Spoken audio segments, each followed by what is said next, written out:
Bonjour à tous et bienvenue dans Se Sentir Bien, le podcast qui est là pour vous aider à devenir votre propre coach. Je suis Esther Taïfé et dans ce 108e épisode, on va parler de contribution.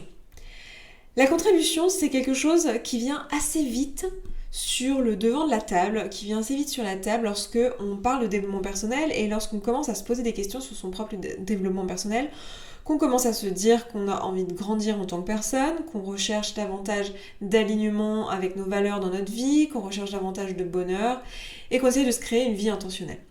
À partir du moment où on commence à se poser toutes ces questions-là, assez vite vient sur la table cette question de la contribution. Pourquoi ça ? Eh bien parce que la contribution, c'est un moyen de participer aux besoins qui est tout en haut de cette pyramide de Maslow. La pyramide de Maslow, c'est la pyramide des besoins dont je vous ai parlé dans l'épisode 47 sur les besoins et les valeurs. Je vous le remettrai en lien si vous voulez l'écouter, mais ça se trouve sur sesentirbien.coach/podcast/47 puisqu'il s'agit de l'épisode 47. Et dans cette pyramide des besoins, tout en haut, vous avez le besoin d'épanouissement, de bonheur et d'avoir une vie en fait qui est en accord avec ses valeurs. Et la contribution, c'est un moyen, c'est pas le seul du tout, mais c'est un moyen de participer à ce besoin-là, de remplir ce besoin-là. Et je veux vraiment prendre le temps de parler de ce concept de contribution, du fait de contribuer, parce que je vous disais dans cet épisode, et je vous l'ai dit dans de nombreux autres, notamment sur celui sur le bonheur, notamment dans d'autres, j'imagine, ou que j'ai pas en tête aujourd'hui, l'injonction au bonheur peut-être, je sais plus. Je vous le dis en tout cas régulièrement que quand on a rempli tous ces besoins, quand on remplit en fait le besoin d'épanouissement, le besoin de sens, la recherche de sens, la recherche de bonheur, quand on l'a rempli en premier par soi-même, en fait ça va remplir nos autres besoins.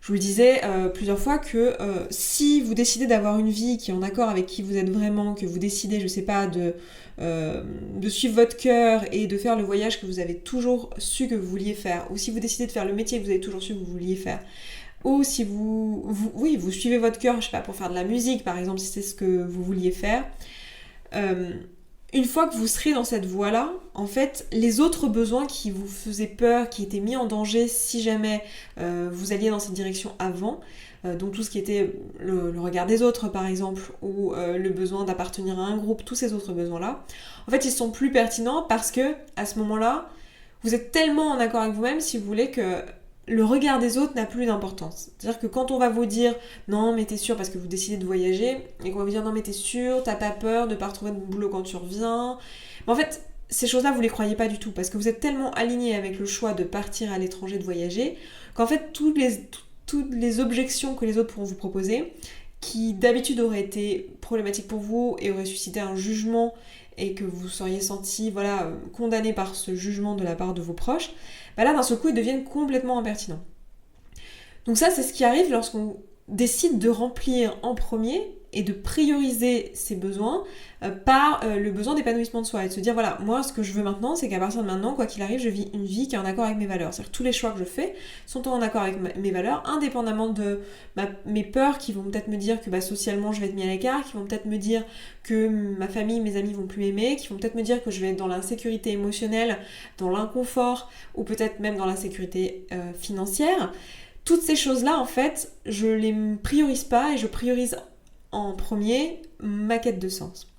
Et la contribution, en fait, c'est typiquement quelque chose que vous allez poursuivre lorsque vous allez chercher la quête de sens, lorsque vous allez chercher votre vraie voie, lorsque vous allez chercher à suivre votre intuition, à suivre vos valeurs. Et c'est quelque chose qui va être typiquement une voie qui permettra de remplir naturellement les autres besoins. À partir du moment où vous contribuez, vous allez voir que le regard des autres, l'estime des autres, l'amour des autres, tout ça c'est des choses qui vont en découler naturellement. Parce que la contribution en elle-même est une posture généreuse en fait, est une posture qui sert au reste du monde. Qu'est-ce que c'est que la contribution exactement ? C'est le fait de participer. C'est le fait d'apporter sa pierre à l'édifice. Pour certaines personnes, ça va se traduire par un sentiment d'utilité, avoir l'impression d'être indispensable, d'être utile. Mais dans tous les cas, c'est cette notion de faire partie d'un tout et de ne pas faire les choses juste pour soi, mais juste d'apporter sa pierre à l'édifice. La plupart d'entre nous, au fond de nous, en fait, on cherche ça dans notre direction de sens. C'est-à-dire quand on cherche à aller vers qui on est vraiment, on cherche à contribuer d'une certaine manière. Souvent, la sonnette d'alarme, c'est voilà, je suis dans mon bureau, dans mon CDI, et je perds la notion du temps et de l'espace, mon esprit vagabonde, et quand je reprends mes esprits quelques minutes plus tard et que je regarde là où je suis, je me dis, mais qu'est-ce que je fous là ? Qu'est-ce que je fous là ? À quoi je sers ? Comment j'ai atterri ici ? C'est quoi l'intérêt d'être ici ? Qu'est-ce que j'apporte ? Bon bah ça, c'est typiquement le genre de choses qui vont nous amener à nous poser la question de la contribution et de se dire mais qu'est-ce que j'ai envie d'apporter en fait ? Qu'est-ce que je veux faire ? Qu'est-ce que je peux apporter au reste du monde ? Et là, il va y avoir deux réactions typiques quand on va commencer à se poser cette question-là. Si vraiment vous vous posez et vous dites ok, qu'est-ce que je peux apporter ? Qu'est-ce que je veux apporter au reste du monde ? Une des réactions, ça va être bah rien en fait. J'ai rien à apporter, j'ai rien à dire, je suis quelqu'un comme les autres, j'ai rien à dire et c'est déprimant et du coup je suis bloquée dans ma quête de bonheur parce que j'ai l'impression de pas avoir de voix en fait, de pas avoir de direction, de pas avoir de talent, de pas avoir de mission, de pas avoir de tout ça en fait et de juste être là et de suivre le flow de la vie et ne rien avoir à apporter. Donc ça va être la première réaction que vous pourriez avoir à cette question-là qui est mais à quoi j'ai envie de contribuer ? Et comment j'ai envie de contribuer ? Et la deuxième réaction, ça va être mais pour qui je me prends à croire que je peux faire ça ? J'ai pas de talent, soit ça a trait avec le talent, soit pas du tout, hein, mais pour qui je me prends à vouloir faire ça ? Donc vous avez vu les deux systèmes de pensée, moi, que je dégage, alors il y en a peut-être d'autres, et n'hésitez pas à nous partager les pensées que vous avez pu avoir à la réponse à cette question, parce que ça m'intéresse, je suis toujours très intéressée de savoir qu'est-ce que vos cerveaux nous disent. Vous pouvez nous commenter ça sur se sentir bien.coach/podcast/108, puisqu'on est dans l'épisode 108. Et en fait, ce qui est intéressant, c'est que dans les deux cas, il s'agit de penser, en fait. Soit on se dit mais pour qui je me prends ? Soit on se dit non mais j'ai rien à apporter. D'accord ? Donc, soit dans un cas, on sait qu'on a un truc à apporter, mais on n'assume pas de le faire parce qu'on a l'impression que ça serait de la prétention et que peut-être, finalement, on n'est pas si sûr de nous qu'on a un truc à apporter et on se dit, ouais, pour qui je me prends à croire que ? Soit on croit absolument pas qu'on a quelque chose à apporter et dans ce cas, la pensée c'est j'ai rien à dire, j'ai rien à faire, personne n'a besoin de moi, je pourrais disparaître, il se passerait rien. Et dans les deux cas, en fait, il s'agit d'un système de pensée. Et en fait, ce qui est drôle, c'est que vous pourriez demander autour de vous et vous vous rendriez compte qu'en fait, il y a des personnes qui pensent tout et son contraire à propos d'une même personne, en fait. En l'occurrence d'elle-même, par exemple. Si vous avez une opinion sur les gens qui est parfois très différente de l'opinion qu'elles ont d'elles-mêmes. Notamment dans le cadre de la contribution. Tiens, mais qu'est-ce que je pourrais apporter dans le monde ? Moi, je sais que quand je vois, et c'est pour ça que j'adore le coaching d'ailleurs dans ces thématiques-là, où en fait on cherche à trouver sa voie, notamment sa voie professionnelle. C'est toujours très intéressant de voir comment, en fait, c'est facile de l'extérieur de dire « Non mais toi, t'es bon à ça, quoi, c'est évident !» Et comment pour la personne en face, ça ne l'est pas et qu'au contraire, elle va dire « Non mais j'ai rien à apporter !» Donc c'est intéressant de remarquer déjà dans un premier temps que c'est pas du tout une circonstance, en fait, et que c'est vraiment une pensée. Dans les deux cas, c'est une pensée. J'ai rien à apporter ou j'ai des trucs à apporter, mais pour qui je me prends à vouloir le faire. Dans les deux cas, c'est un système de pensée. Et donc, ce système de pensée, s'il nous dessert, il peut être changé. Et la question à se poser, si on a vraiment envie de contribuer, si c'est ça notre recherche ici, si on voit de la satisfaction et de la joie là-dedans, et de la beauté là-dedans aussi, que de contribuer à notre société, à notre famille, aux gens qui nous entourent, à notre communauté peut-être, si on trouve ça beau et si on a envie de réellement s'impliquer là-dedans et réellement apporter, faudrait se poser la question, tiens, qu'est-ce qu'il faut pour que je puisse contribuer ? Parce que finalement, la contribution, c'est un résultat. C'est un résultat de mes actions. Donc si on devait le placer dans le modèle de Brooke-Castillo, on le mettrait comme un résultat. D'accord ? La contribution.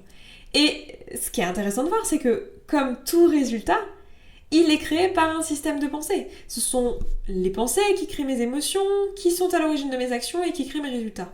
Donc, le système de pensée qui est à l'origine, qui va pouvoir me permettre de contribuer, est-ce que c'est cet état d'esprit-là du mais j'ai rien à apporter, et si j'ai quelque chose à apporter, pour qui je me prends de vouloir le faire ?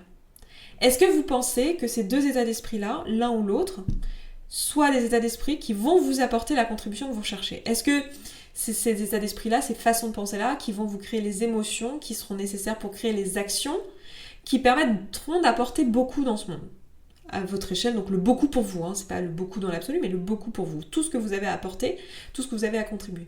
Est-ce que vraiment ce système de pensée-là, c'est un système de pensée efficace ? Je pense que vous serez d'accord pour dire que non. Et pourtant, c'est le système de pensée qu'on a par défaut. Lorsque je vous parle de contribution, lorsque je vous parle, et que ce soit ici sur ce podcast ou en coaching, quand je vous parle de tiens, mais qu'est-ce que t'as apporté ? À quoi t'es bon ? C'est les deux réactions que j'ai. Donc déjà, ce que je voudrais vous proposer ici, c'est de remettre ça en question et de se dire, ok, si mon but c'est d'apporter un maximum au monde, et en plus de ça, de m'épanouir au passage, parce que si je suis dans une démarche de contribution, ça va remplir mon premier besoin dans la pyramide de Maslow, celui qui est tout en haut, à savoir ma recherche d'appartenance à mes valeurs, de quête de sens et de bonheur. Si je considère tout ça, alors est-ce que réellement c'est efficace pour moi de garder et de continuer à garder cet état d'esprit ? La réponse c'est non. Maintenant la question c'est pourquoi j'ai choisi d'avoir cet état d'esprit ? Pourquoi je me suis dit j'ai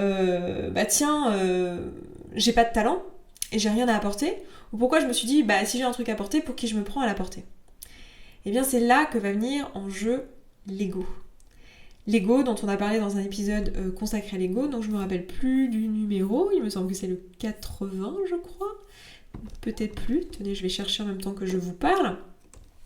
L'ego, c'était quel épisode ? Non, pas du tout, c'était le 37. Donc épisode 37 sur se sentir bien.coach/podcast/37. L'ego, il est juste là pour nous protéger en fait. Il est là pour nous protéger et pour s'assurer que nos besoins sont remplis.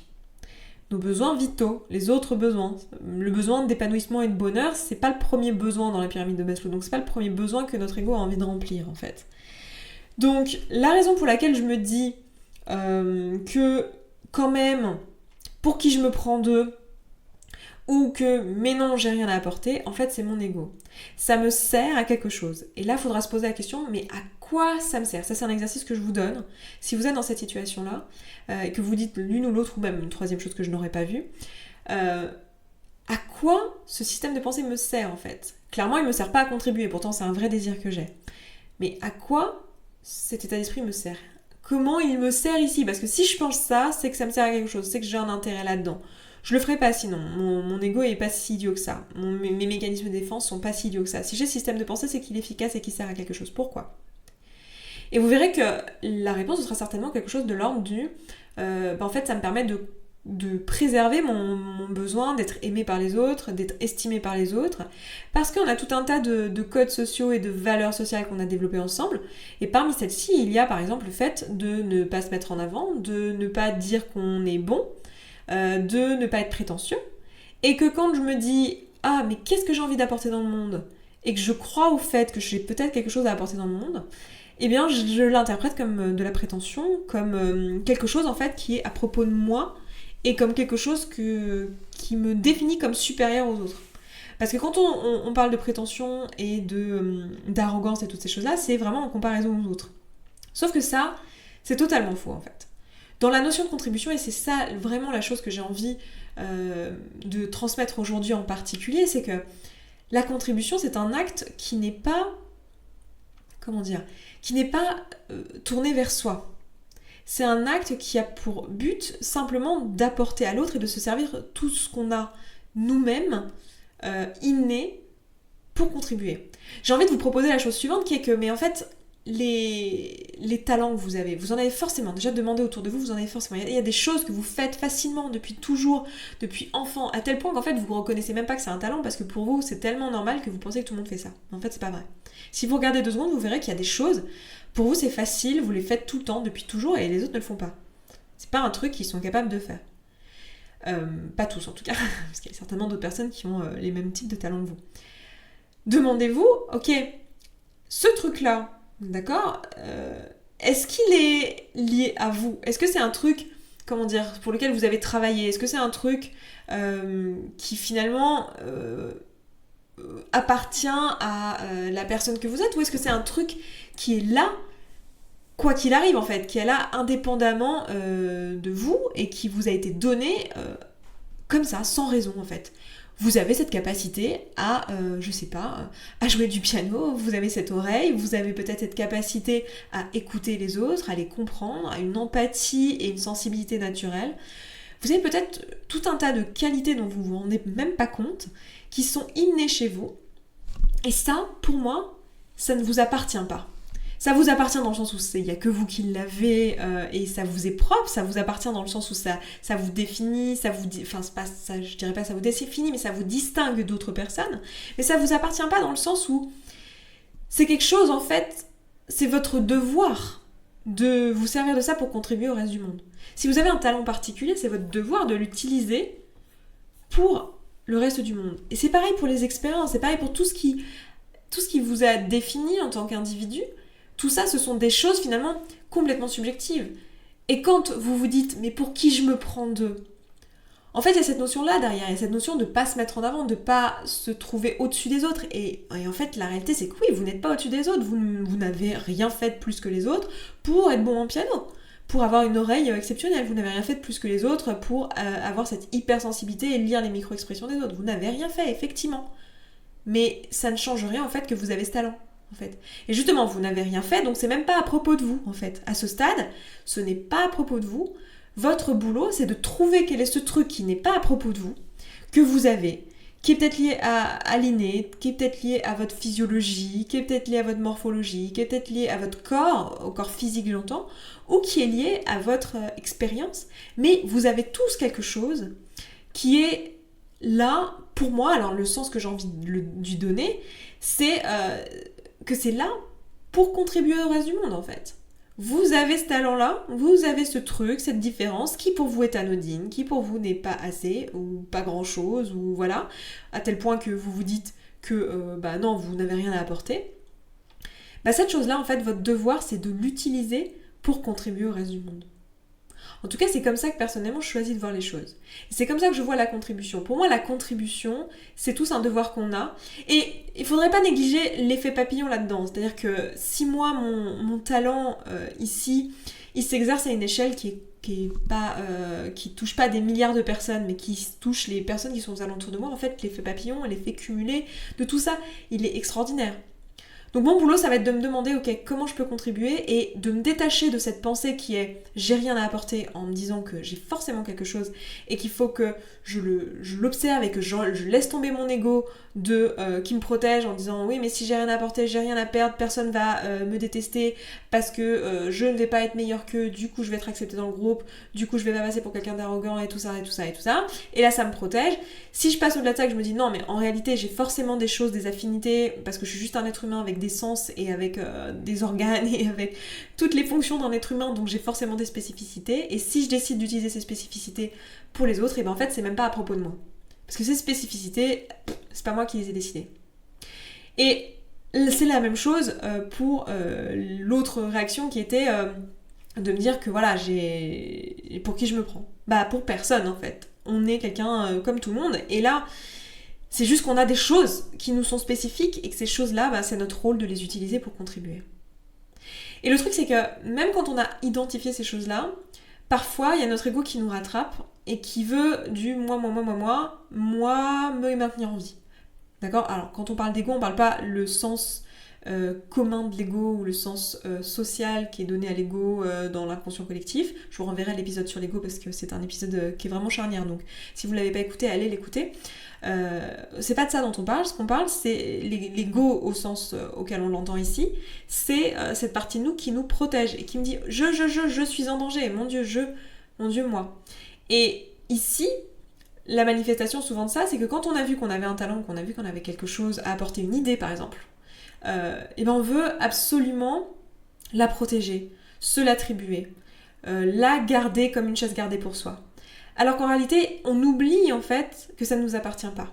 On oublie que finalement, c'est quelque chose qu'on n'a pas demandé en fait. Et c'est ok, enfin je veux dire, c'est tout à fait ok de vouloir s'attribuer ses propres talents. Mais je pense pas que ce soit constructif dans un sentiment et dans une démarche de contribution. Je vais vous donner un exemple parce que c'est un truc qui est vraiment courant dans l'art par exemple, où en fait beaucoup de personnes vont s'offusquer du plagiat. Et je le comprends parce que ça touche l'ego en fait, donc ça touche la sécurité émotionnelle de la personne.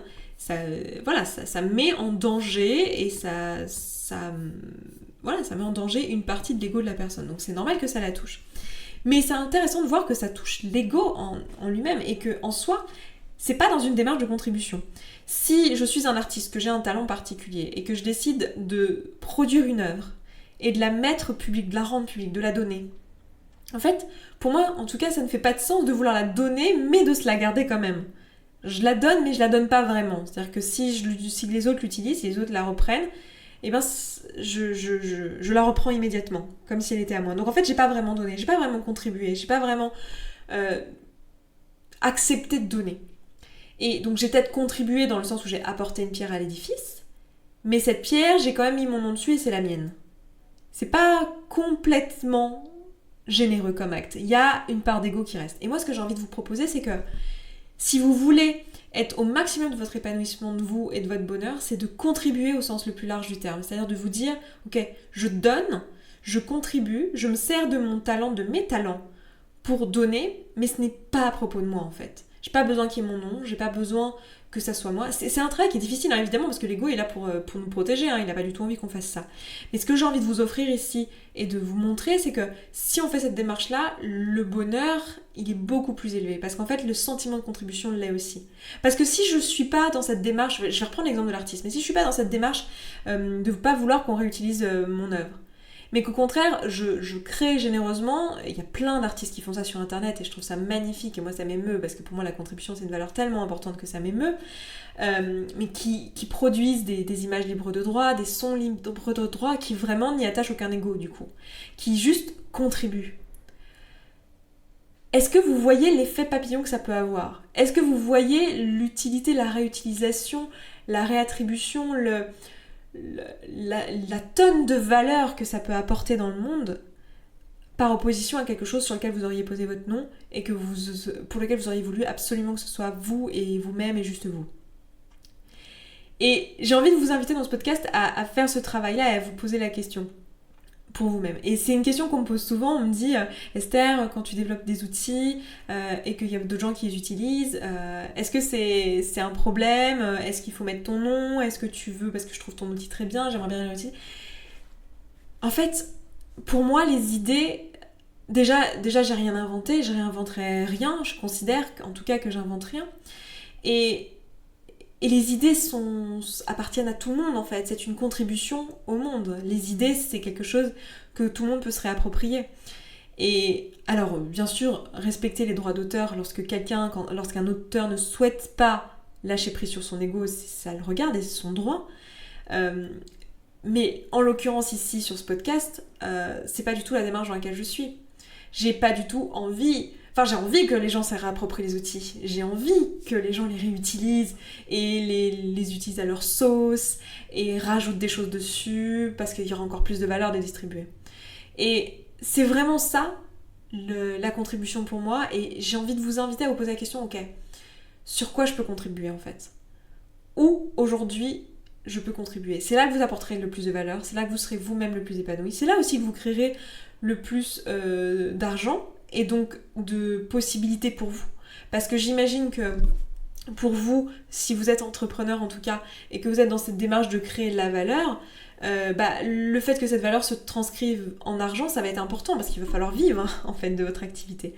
Eh bien, cette valeur, elle se quantifie avec la quantité de contribution que vous êtes en mesure d'apporter. Donc, autorisez-vous à vous dire que, en fait, à ce stade, c'est même plus à propos de vous. Autorisez-vous à vous dire que ce talent, que cette chose que vous avez, en fait, elle n'est pas à propos de vous. Donc en fait, il n'y a pas de question de pour qui je me prends pour rien du tout, c'est pas à propos de moi en fait. C'est un truc qui m'a été proposé, je suis née avec ça, ou pour moi c'est facile de faire ça, mais j'ai aucun mérite à ça, effectivement. J'ai aucun mérite à ça, mais juste, je m'en sers pour contribuer parce que je décide de le voir comme un devoir en fait. Comme un truc qui m'a été donné, qui m'appartient pas, et que du coup, mon devoir c'est de le redistribuer en fait. C'est l'outil qui m'a été donné pour faire des choses dans ce monde. C'est vraiment ça que j'ai envie de vous transmettre aujourd'hui, c'est de vous poser cette question-là, de vous dire ok, sur quoi je peux contribuer et de lâcher prise, de laisser votre ego autant que possible à votre rythme, pourquoi pas réécouter l'épisode sur l'ego, mais à votre rythme, de laisser cet ego de côté et de pas le laisser finalement vous envahir et vous empêcher de contribuer, alors que c'est quelque chose qui vous ferait à la fois vous sentir très heureux et qui en même temps donnerait tellement au reste du monde. Donc voilà pour cet épisode, je vais m'arrêter là pour aujourd'hui. Je vous embrasse, je vous souhaite un excellent vendredi, un excellent week-end et je vous dis à la semaine prochaine. Ciao ciao.